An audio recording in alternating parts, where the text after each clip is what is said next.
Hello, dear students. Today we will do the topic skin, the jack of all trades. Now, skin is said to be one organ which is the largest. It covers your body externally. It is an extremely important structure which performs a varied number of functions. It has so many roles that it is best suited to be called as jack of all trades. So, let's study the skin in detail. The skin enables us to distinguish between old and young, male and female. What exactly is the skin type and skin color? What is the skin texture? Whether it belongs to a child, whether it belongs to an adult, whether it is wrinkled, whether it is smooth, whether it belongs to a person of different ethnic group. So the skin helps to tell a lot about your personality. The skin, in other words, defines who we are. Now, the skin has varied functions. The first function is it protects us from mechanical shock, germs, ultraviolet rays, excessive water loss. So, all of these are called as the protective functions of skin. The skin helps in sensation. You can feel hot, cold, pain, pressure, touch with the help of skin.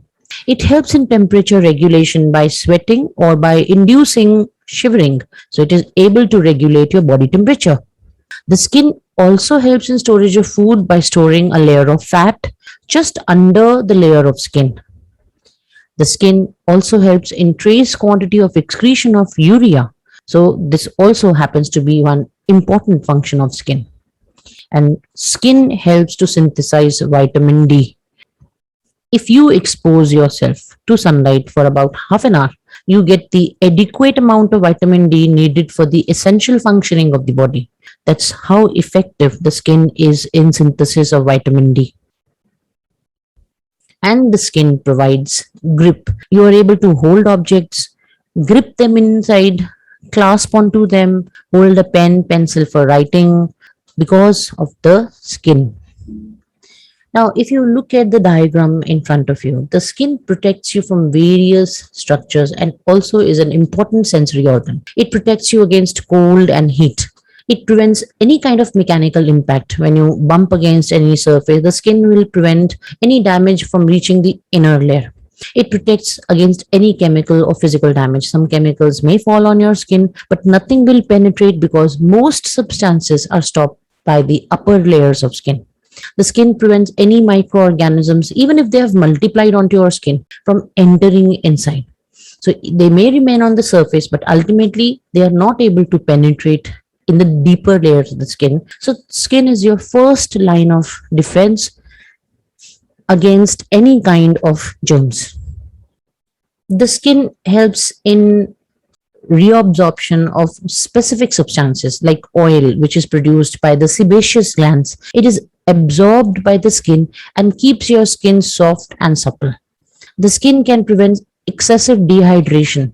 So, because of secretion of sweat and sebaceous glands, the two glands which we will be studying in detail later on, the skin is kept soft and supple. So, it prevents your skin and the underlying area from any dehydration. Were there no skin, the muscles would be exposed to the external environment and would become dry. So the skin prevents all of this from happening. And it definitely helps to feel sensation of pain, pressure, touch, contact, hot, cold. So the skin is an important structure for sensation and for protection of the body. Now, skin is a sense organ for pain, pressure, heat, touch, cold. You can touch some surface and feel its texture because of your skin. There are receptors present in the skin. You can touch something hot and find out it's hot without even looking at it, just by contact, because there are thermoreceptors present in the skin. You can press onto your skin and feel the pressure exerted, the pressure applied, because again, there are receptors for pressure present in the skin. You touch anything pointed, you feel a sense of pain because the skin has got receptors for pain. All of this makes the skin as a very effective sense organ. Now, the skin stores fat. Just under the layer of skin, there is a layer called as hypodermis. This hypodermis stores fat, and this fat provides us energy in case of emergency. So the layer below dermis, this has adipose tissue. This tissue stores fat. This layer acts like a food reserve. It is a heat insulator. It is very effective in protecting your body from heat loss during winters. It is also a shock absorbing cushion.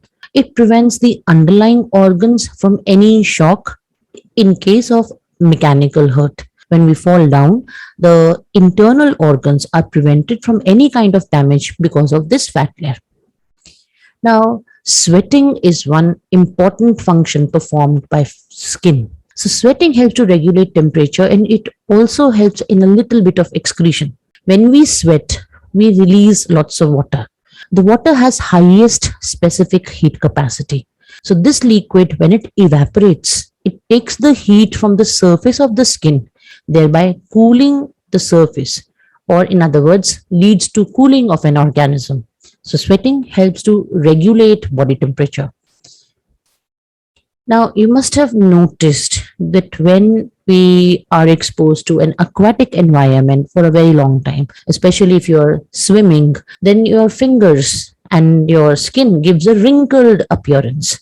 We call this as puckered fingers. Now, what is the purpose of this? When you have puckered fingers or puckered skin, it provides a better grip in slippery and wet environment. It prevents you from falling down and it protects you. So this is one mechanism by which the skin provides a better grip in slippery and wet environment. And definitely the skin helps in synthesis of vitamin D by exposure to sunlight. Half an hour of exposure of sunlight by your skin is enough to synthesize a good quantity of vitamin D. When vitamin D is synthesized by the skin, you are able to absorb calcium and phosphates from the diet you eat and thereby have healthy teeth and healthy bones. So this is all about the functions of skin in general. We will do more about this in the coming videos. Hope you have understood it all. Thank you very much and God bless you all.